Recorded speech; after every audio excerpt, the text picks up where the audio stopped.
Good afternoon and welcome to Strasbourg. Welcome back to Strasbourg on Wednesday the 6th of April, where we're taking time out with a very busy schedule, a very, very busy voting schedule, to talk through a few of the points, talk through a few of the issues that have caught our eye today. I'm with Nick Griffin, who's my only guest, our only guest today. Unfortunately, everyone else is either voting or attending some other meeting, so we're on our own. But that won't stop us from going through some very interesting material.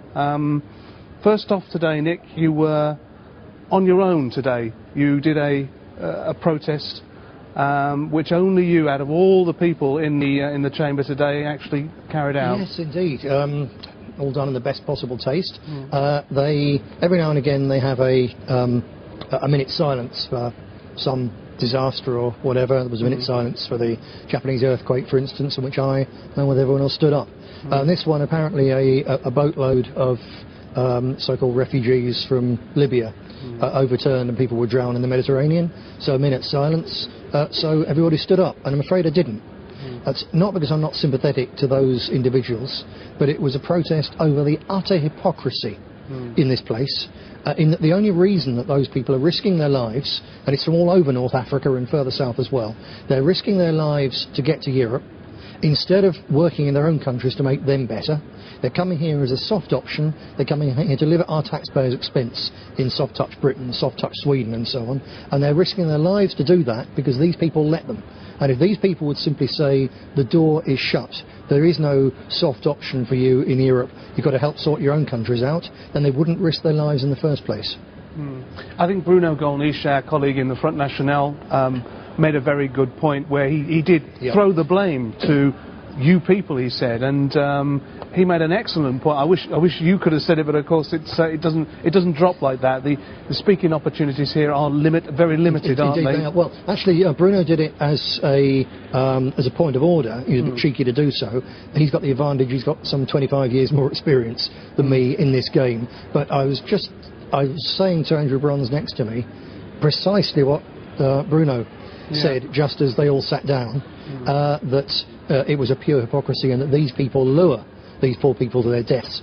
And then Bruno got up, he waved his order card, and he made the point. And of course, he made it very, very effectively, as Bruno does.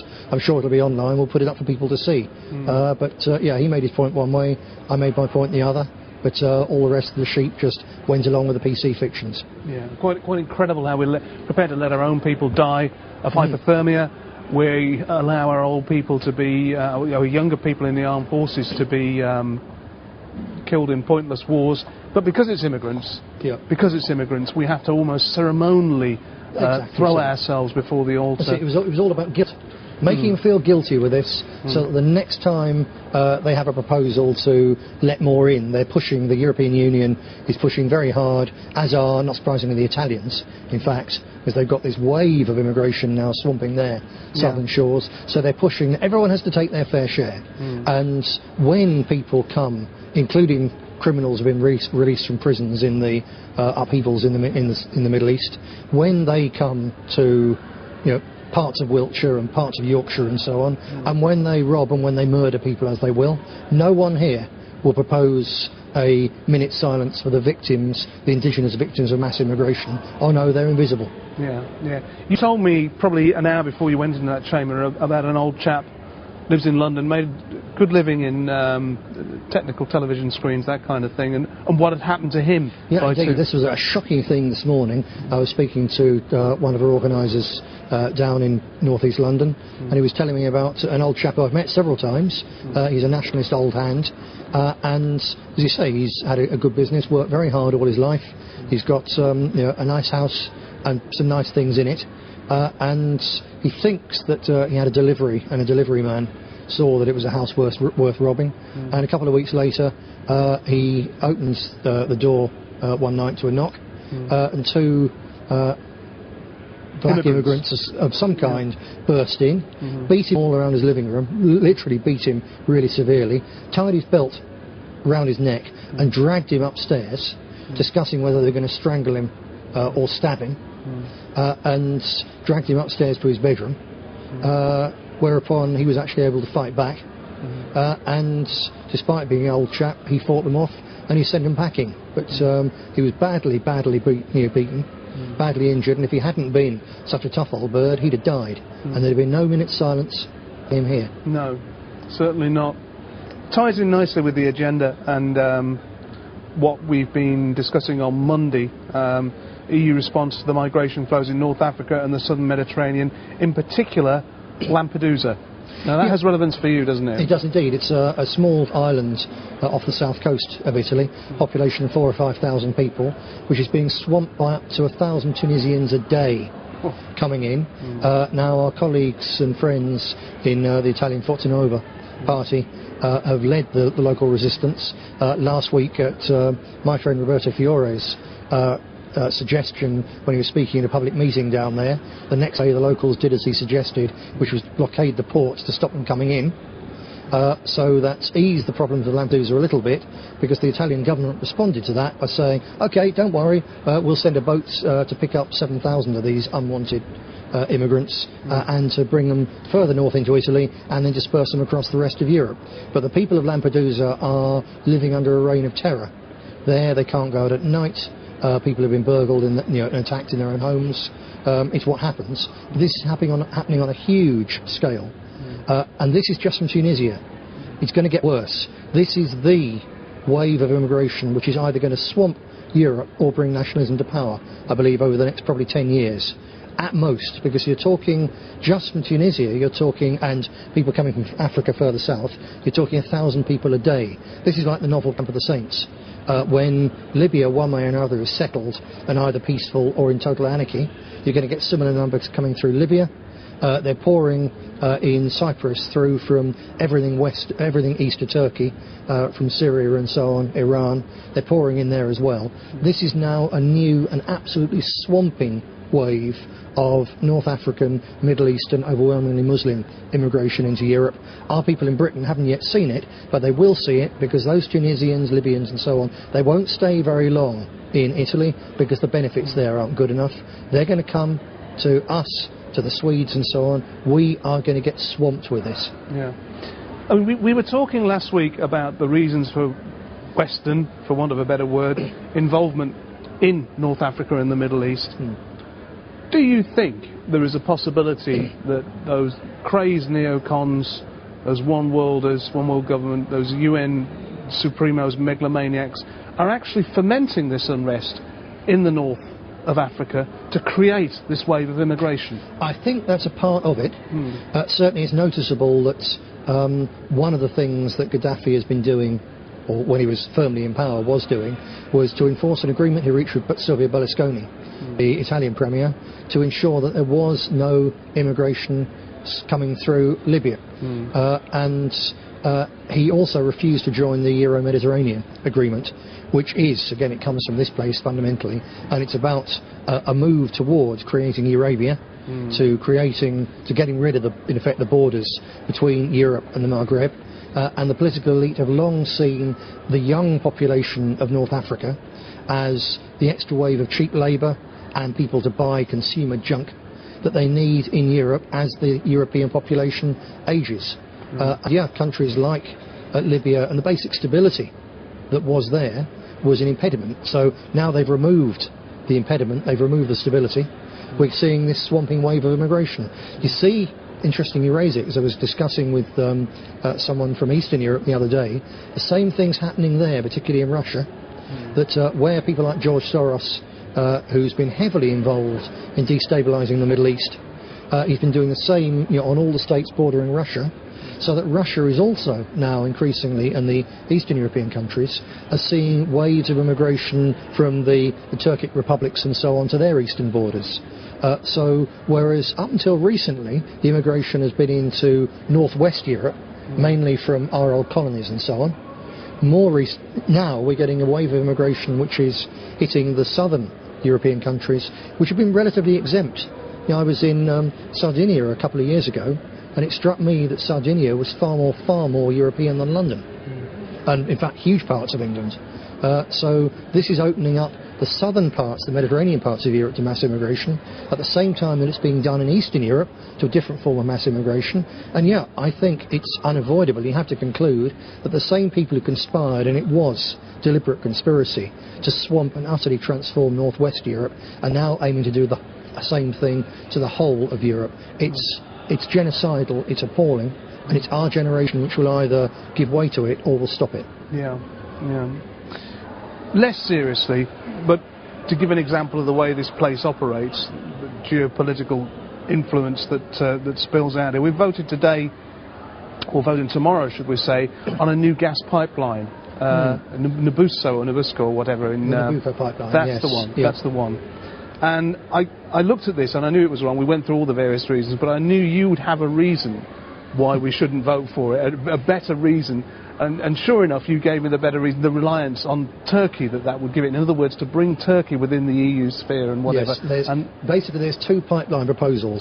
There's the Nord Stream one, which would involve Russian gas coming through Northern Europe, and there's the Nabucco one, which involves Turkmenistan gas coming through Turkey. And that's the one that the people here want, because they're desperate not to be in any way connected with or reliant on Russia, because Russia is a proud and independent and increasingly nationalist European state. And instead of that, they say that rather than relying on the Russians, who may turn off the gas if they have a dispute, which in fact they have when they've had genuine disputes, such as with the Ukraine, instead of relying on them, we must rely on countries like Turkey and to the east of that, because these Islamic republics apparently are more stable and more likely to be our allies than Russia. Utter madness, but as you say, it's geopolitics. So yes, that's why they wanted this pipeline, which is why as soon as you asked me, I said, yeah, anything we can do to hold it up, to put spanners in the works, we must do, because it's bad enough being reliant on any foreigners for your energy supply, but to be reliant even more on Turkey as an increasingly Islamified, hard-line Islamic republic, to rely on them for your energy is to put yourself at their mercy, and it's a bad idea. Bad idea. Move into the much cooler climate of Iceland now. We're moving around the world a bit. You've got a speech on Iceland, yes, indeed. I'm on the my area subcommittee, as it were, is connected with Iceland's and the North Atlantic states, and we've got this discussion on this document, which is I don't know if anyone can see it, the Iceland 2010 Progress Report. Yeah. This is about, it's a report by the Commission to the European Parliament on the enlargement strategy and how ready Iceland is to join the EU. So yeah, I've got a minute, so I expect I'll be the only dissenting voice. I've written the speech already. Well, you're used to that, aren't you? So used to that, yes, indeed. And of course they're all congratulating themselves on how Iceland's making great progress towards accession, because it's a civilised European country. Of course it could, but could and should is two different things altogether. And they point out that Iceland's made significant recovery from the financial disaster that their corrupt banks and the banking system imposed on their unfortunate country. Of course, the reason it's made significant progress is that not being in the euro straitjacket, it's allowed its currency to deflate. It's taken its own decisions. Various things it's done, in fact, are against the EU rules, and they're against the acquis communautaire, the thing that you have to comply with to be in the EU.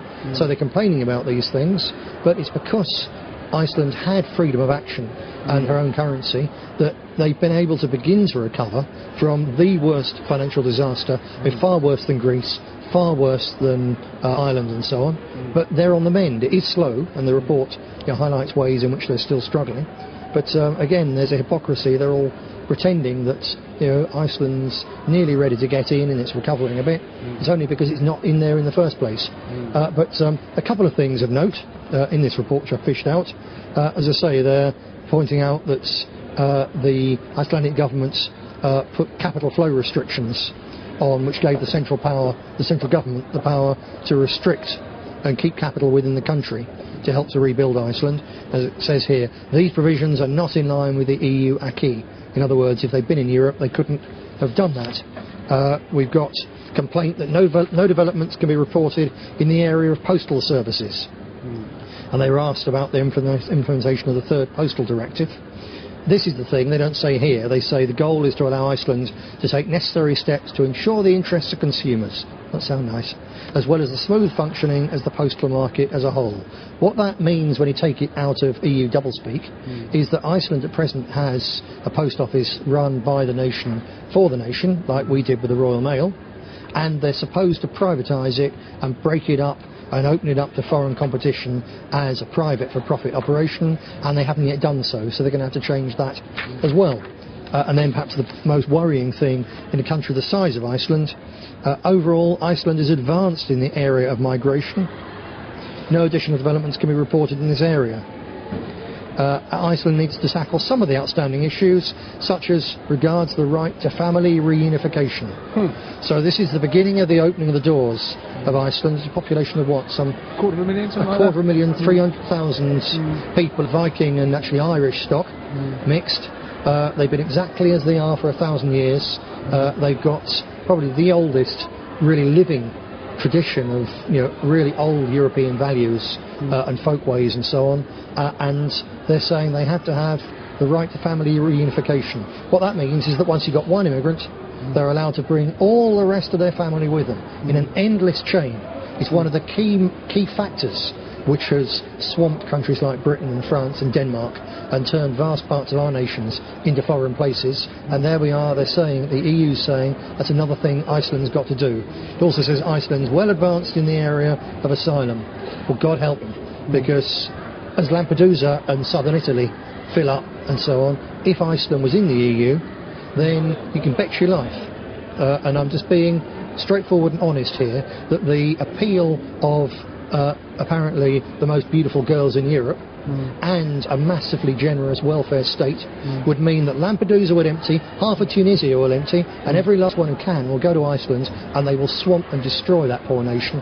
It's a great tragedy, and anything that we can do, even a little bit, to help the Icelanders to summon up the courage to say no is worthwhile. On the last point there, the Icelanders are saying no. I was looking up the figures for my speech. The latest opinion polls show that 2 to 1 is the ratio between those who want to stay out and those who want to go in. So for every one quisling, there's 2 people who want to stay independent. 75% of Icelanders who expressed a preference, like the cats, don't trust the EU, and the only party, the Socialist Party, which favours Iceland's membership of the European Union, is down in the opinion polls from 30% to 18%. So there's at least a chance that Iceland will do what Britain should have done, and one day will again, and let's stay free from this place. Good, good. Well, we're going to move back into the sun. Sunny Cyprus. Another island, yeah. You've recently been doing quite a bit of work on the religious freedoms, religious violations, violations of religious freedoms in Cyprus. You've been there yourself recently, haven't you? Yes, indeed. And people might initially think, what's going on here? Because the British National Party says we should keep our souls out of other people's business. So what's Cyprus and violations of religious freedom got to do with Britain? Well, actually an awful lot, because this is violations of Christian religious freedoms, and actually also the freedom of the genuinely moderate and effectively secular Muslims among the Turkish Cypriots, the violation of all those rights by the Turkish occupation forces. And Turkey, as you know, is trying to get into, or rather, more to the point, the European Union people are trying to drag Turkey into the EU. A lot of Turks are sensible enough to understand that while they've got trading interests with Europe, it's not in Turkey's actual interests to be dragged into this place and secularised and liberalised and totally ripped off by the world financial system. So even some Turks are opposing it. But coming back to Cyprus, what you've got there is Turkey, they've raped northern Cyprus. And so it is relevant, because only enough people understand that this so-called modern power, which is European enough to come into Europe and have the right for 80 million Turks to come and work and live in Britain, is in fact involved in the most brutal suppression and wiping out of every last vestige of Christianity in one of the oldest places where Christianity existed. They're destroying 6th century churches, churches which survived all through the Ottoman rule, hundreds of years of Arab raiding and so on. They've survived there since the 6th century, and their frescoes, these priceless works of art, Christian art has survived since the 6th century, and they've been destroyed in the last 20 years by this new old ferocious Wahhabi Islam that comes out of Turkey. So it's very relevant to us to draw people's attention to what's happened and is happening in Cyprus, because it's still going on. Perhaps most of all, you probably remember a speech I made a number of places several years ago with a piece of black marble from a gravestone, a Christian gravestone from a church in Manchester, which had become a mosque, where they simply put a bulldozer through all the Christian graves, the graves of our forefathers. Well, I've now got a matching piece of marble from a graveyard in northern Cyprus, because I was in the occupied zone taking photographs. They arrested 4 MEPs the other week doing the same thing. Sadly, they didn't arrest me, but I've now got a piece of white marble from a Greek Cypriot Christian gravestone to go with the piece of black marble from an English Christian gravestone. Both of them and their families and the memory of the dead, victims of the same thing, which is this ferocious Wahhabi Islam, which is a real problem. And going to Cyprus and helping to spread the message is an absolutely vital part of something, personalising what's going on, to make people in Britain realise that, you wake up, you stand up and you fight. Otherwise, like the Christians in northern Cyprus, you cease to exist. Even hotter part of the world now, and what surprised both you and me and Andrew Bronze as well, no debate on Libya. No debate on Libya. Instead, we are restricted to Syria, Bahrain and the Yemen. Yes, so it's amazing. It really is. I was talking with Philip Kleiss, the Vlaams Belang MEP, yesterday, and he was explaining to me how the whole of Belgium hasn't had a government now for 10 months. They can't agree on anything in this divided little country, and so they've got a caretaker government, the last one, which has been voted out, but it's still in power. But because they're a caretaker government, they're not supposed to do anything controversial, but they've sent Dutch warplanes to bomb Libya. Not controversial. What is going on? And similarly here, as you say, Belgian warplanes. Belgian warplanes, F-16s to bomb Libya. And here all the various of these European countries have been queuing up to take part in this crazed incursion into someone else's territory, someone else's world, which is going to cause so much trouble. As happened in Iraq, as has happened in Afghanistan and so on, and yet we're not even allowed to debate it. It's quite remarkable. So the nearest we're getting to it, as you said, is a debate on Syria, Bahrain and the Yemen, where of course the Yemen and Bahrain are on the borders of Saudi Arabia, so their dictators are being allowed to massacre as many people as they want, and the European Union will simply, this debate is about waving a little flag and saying, you mustn't do that. It's really very naughty to massacre unarmed civilian protesters who are demanding democracy, while at the same time as saying to Gaddafi and the Libyans, right, you're involved in a civil war against armed rebels who burned down police stations, have hung up their opponents by the feet and cut their throats in public squares, and because you're fighting armed rebels with arms, we're going to bomb you back into the Stone Age. It's a horrible double standard. But that's what we're getting. The odd man out in the debate we are being allowed, of course, is Syria. Because in Syria what you've got is one of these other secular socialist parties like you had in Iraq, like you had effectively in Libya, and of course they're marked for destruction. And whether the people doing it seriously think that they can get a liberal, democratic, tolerant, European-style state in their place, as opposed to a tribally divided hellhole like Iraq, Afghanistan and what Libya is going to become, I don't know. I don't know if they're really stupid, really naive, or whether, as you said before, it's about deliberately destabilising these places so that we get a mass of immigrants to help finishing off the destruction of Europe, and they can go in and take the cheap oil. Frankly, I don't think that the people who have so much influence and power and are so well informed over the world are that stupid. My belief is it's quite deliberate. So here we are talking about destabilising Syria. If they do so enough, we'll end up, our boys and girls, bombing Syria as well as Libya if needs be, while the real dictators, the really dangerous ones, the Saudi Wahhabis, who are the ones financing the building of, coming back to Cyprus, building huge mosques in Cyprus, the same as they're financing the building of huge mosques in Britain and Denmark and Holland and all the rest. They're the only ones that get left alone.